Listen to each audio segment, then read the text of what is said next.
The jump solenoid is this little solenoid located right here that engages and disengages with the reciprocator.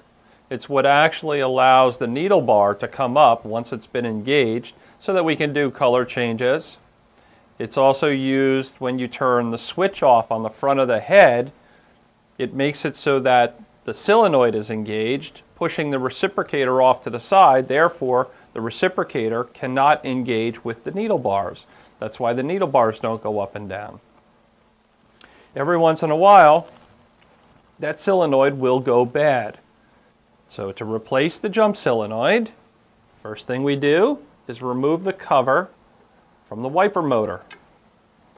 That'll give us better access.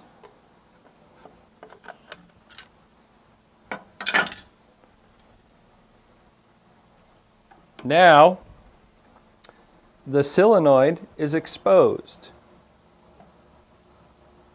We simply take our Allen screws, break them free. This is the bracket that holds the jump solenoid in.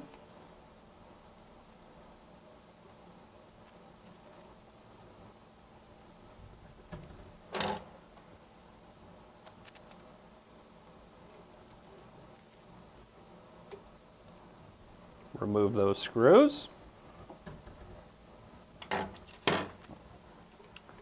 Pull the jump solenoid out. And all we would do is simply remove this nut and the entire solenoid would come out.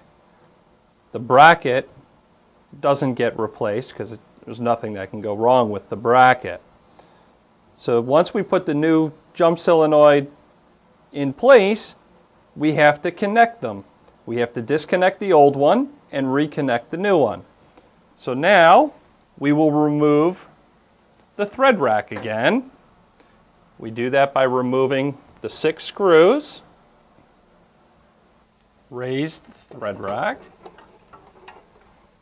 support the thread rack with a box, cans, whatever's available that's convenient and will support the rack properly, not allow it to tip and fall over. And now just follow the wire until you find the connection.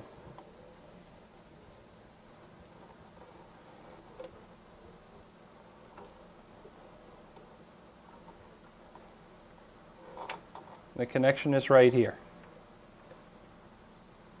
Simply disconnect this, reconnect the new one, make sure that the wire is seated very, very tight, make sure that the clip locks closed, reseat your wires,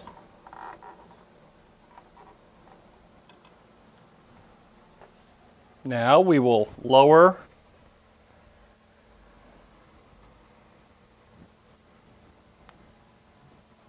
the thread rack,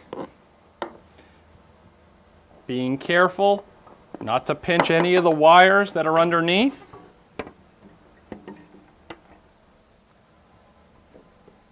Line it back up with the holes. And now we'll simply replace the screws.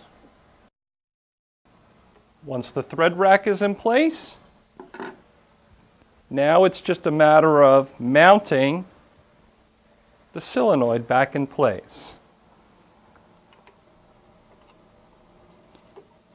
So we put the solenoid and the bracket in. Grab the Allen head screws.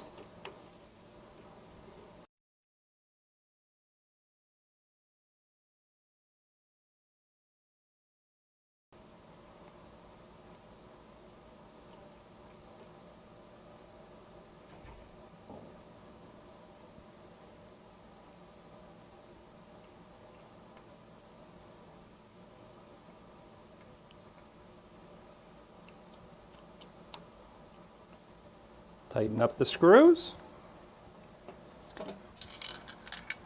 Replace the cover from the wiper motor. Again, making sure that we don't pinch any of the wires. Tighten the screws down, and we have just successfully changed the jump solenoid.